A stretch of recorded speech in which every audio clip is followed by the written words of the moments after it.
Thank you. Hello every one, welcome back to our little world.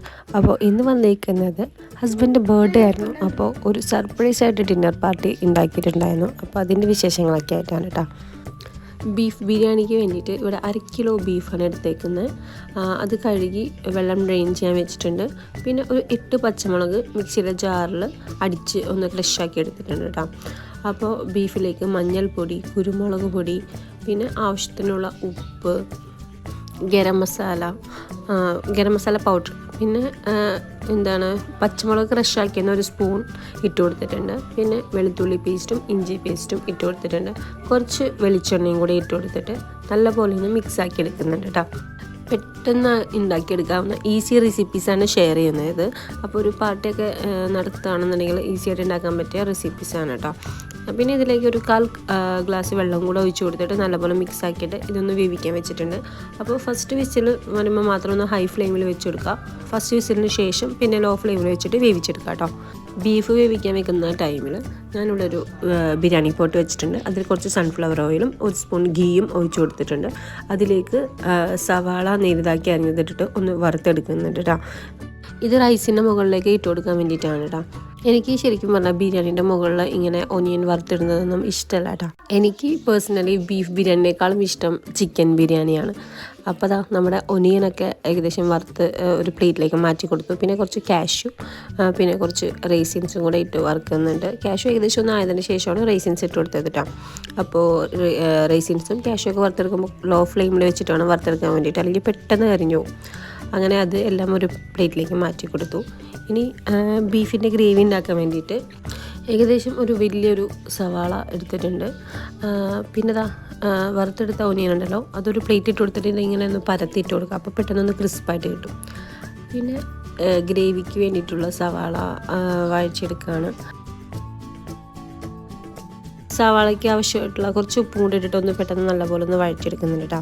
അപ്പോൾ ഏകദേശം നല്ലപോലെ ഒന്ന് സോഫ്റ്റായി വന്നു കഴിഞ്ഞ് കഴിഞ്ഞാൽ ഇതിലേക്ക് നമ്മൾ നേരത്തെ അരച്ച് വെച്ചിട്ടുള്ള പച്ചമുളകില്ലേ, അത് മുഴുവനായിട്ടും ഇട്ട് കൊടുക്കാം കേട്ടോ. ബീഫ് വേവിക്കുമ്പോൾ ഒരു സ്പൂണല്ലേ ഇട്ടുള്ളൂ. ബാക്കിയുള്ള പച്ചമുളകെല്ലാം ഈ ഒരു സവാളയിലേക്ക് ഇട്ട് കൊടുക്കുന്നുണ്ട്. പിന്നെ ഇഞ്ചി പേസ്റ്റും വെളുത്തുള്ളി പേസ്റ്റും ഓരോ സ്പൂൺ ഇട്ട് കൊടുക്കുന്നുണ്ട്. എന്നിട്ട് ഇതിൻ്റെ പച്ചമണം മാറുന്നവരെ നല്ലപോലെ ഒന്ന് ഇളക്കിയെടുക്കുന്നുണ്ട് കേട്ടോ.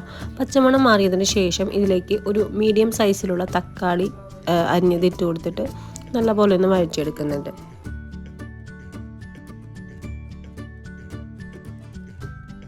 തക്കാളി പെട്ടെന്ന് വഴന്ന് കിട്ടാൻ വേണ്ടിയിട്ട് ഒരു 3-4 മിനിറ്റ് ഒന്ന് അടച്ചു വെച്ച് കൊടുക്കുന്നുണ്ട് കേട്ടോ. അപ്പോൾ അടച്ചു വെച്ച് കൊടുത്ത് കഴിയുമ്പോഴത്തേക്കും തക്കാളി പെട്ടെന്നൊന്ന് വഴന്ന് കിട്ടും. അപ്പോൾ തക്കാളി നല്ല പോലെ ഒന്ന് വഴന്ന് വന്നിട്ടുണ്ട് കേട്ടോ. തുറന്ന് നോക്കാം, കണ്ടോ. ഇനി കാര്യമായിട്ട് ഇതിൽ മസാലപ്പൊടികളൊന്നും ചേർത്ത് കൊടുക്കുന്നില്ല. മെയിനായിട്ട് ചേർത്ത് കൊടുക്കുന്നത് മഞ്ഞൾപ്പൊടിയും പിന്നെ ഗരം മസാല പൗഡർ മാത്രമാണ് കേട്ടോ. ഗരം മസാല ചേർക്കുന്നതിൻ്റെ വീഡിയോ ഇതിൽ ക്യാമറ ഓൺ ചെയ്യാൻ മറന്നുപോയതാണ്. പിന്നെ ഇതിലേക്കൊരു 2 സ്പൂൺ അധികം പുളിയില്ലാത്ത തൈരും 2 ടീസ്പൂൺ നാരങ്ങ നീരാണ് വേണ്ടത്. അപ്പോൾ നാരങ്ങ നീരില്ലാത്തതുകൊണ്ട് ഞാൻ കുറച്ച് വിനെഗറാണ് ഇട്ട് കൊടുത്തത് കേട്ടോ. ഇതെല്ലാം ചേർത്ത് നല്ലപോലെ ഒന്ന് മിക്സ് ചെയ്തെടുക്കുന്നുണ്ട് കേട്ടോ.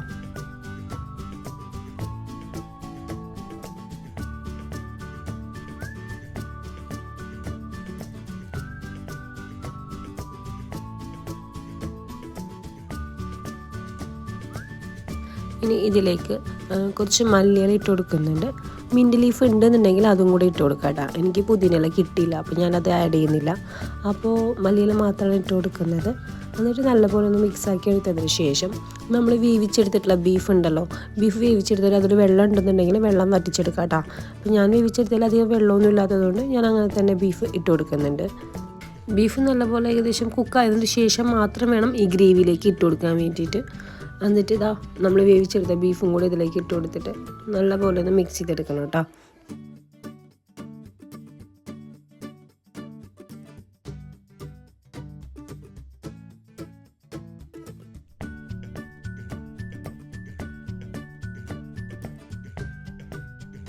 രണ്ടോ മൂന്നോ മിനിറ്റ് നല്ലപോലെ ഇളക്കിയതിന് ശേഷം നമുക്കിതൊന്ന് അടച്ചു വെക്കണം കേട്ടോ. കാരണം ബീഫിലേക്കൊക്കെ നല്ലപോലെ മസാല പിടിക്കണമല്ലോ. അപ്പോൾ നല്ലപോലെ ഇളക്കി കൊടുത്തതിന് ശേഷം ഒരു 8 മിനിറ്റ് നമുക്കിതൊന്ന് അടച്ചു വെച്ച് കൊടുക്കാം കേട്ടോ. ഞാൻ ഈ ഒരു ടൈമിൽ നെയ്ച്ചോറ് ഉണ്ടാക്കിയിട്ടുണ്ടായിരുന്നു കേട്ടോ. കുക്കറിലാണ് ഉണ്ടാക്കിയത്. നെയ്ച്ചോറ് ഉണ്ടാക്കുന്നതിൻ്റെയൊക്കെ വീഡിയോ ഒരുപാട് ഷെയർ ചെയ്തിട്ടുണ്ട്. പിന്നെ എല്ലാവർക്കും അറിയാം നെയ്ച്ചോറ് ഉണ്ടാക്കാനൊക്കെ. അപ്പോൾ ഞാൻ 8 മിനിറ്റിന് ശേഷം ബീഫിൻ്റെ ഗ്രേവി തുറന്നിട്ട് നല്ലപോലെ ഒന്ന് ഇളക്കി കൊടുക്കുന്നുണ്ട്. അപ്പോൾ ബീഫിൻ്റെ മസാല റെഡി ആയിട്ടുണ്ട് കേട്ടോ. ഇനി ഇതിലേക്ക് നമ്മൾ നെയ്ച്ചോറ് ഉണ്ടാക്കിയത് ഇട്ട് കൊടുക്കുന്നുണ്ട്. ഗീ റൈസ് കുക്കറിൽ ഉണ്ടാക്കിയതാണ്.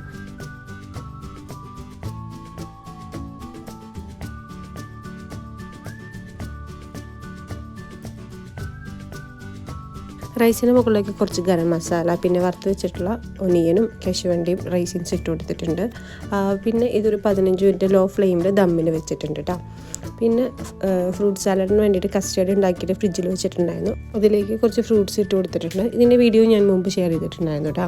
പിന്നെ കുറച്ച് ബ്രൊക്കോളി സോട്ട് ചെയ്തെടുക്കാൻ വേണ്ടിയിട്ടാണ്. പിന്നെ പിസ്സക്കുള്ള ഡോ കലക്കി വെച്ചിട്ടുണ്ട്. പിന്നെ ചിക്കൻ ഫ്രൈ ചെയ്തെടുക്കുന്നുണ്ട് കേട്ടോ.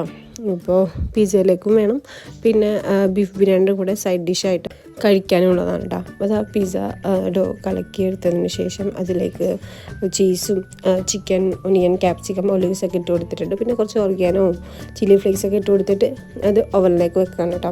അപ്പോൾ ഇതിൻ്റെയൊക്കെ ഡീറ്റെയിൽ ആയിട്ടുള്ള വീഡിയോ ഞാൻ മുൻപ് ഷെയർ ചെയ്തിട്ടുണ്ട്. അതിൻ്റെ ലിങ്ക് ഞാൻ ഡിസ്ക്രിപ്ഷൻ ബോക്സിൽ കൊടുക്കാം കേട്ടോ.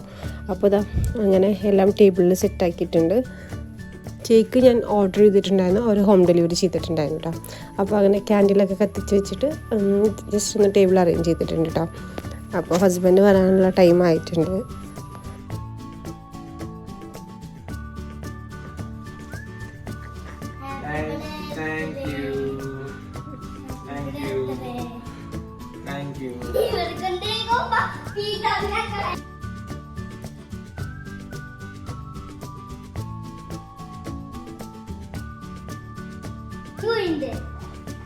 Happy birthday to you.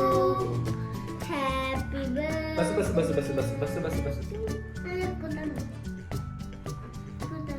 അത് കഴിഞ്ഞ് ഞങ്ങൾ ഡിന്നറൊക്കെ കഴിച്ചിട്ടുണ്ടായിരുന്നു. ഹസ്ബൻഡ് ഭയങ്കര ഹാപ്പി ആയിട്ടുണ്ടായിരുന്നു കേട്ടോ, ഇങ്ങനെ സർപ്രൈസ് ചെയ്തപ്പോഴത്തേക്കും. അപ്പോൾ ഇതൊക്കെയാണ് ഇന്നത്തെ വീഡിയോയിലെ വിശേഷങ്ങൾ. ഇനിയും പുതിയ പുതിയ വ്ളോഗ്സൊക്കെ ആയിട്ട് കാണാം. അതുവരെ എല്ലാവർക്കും ബൈ. Thank you.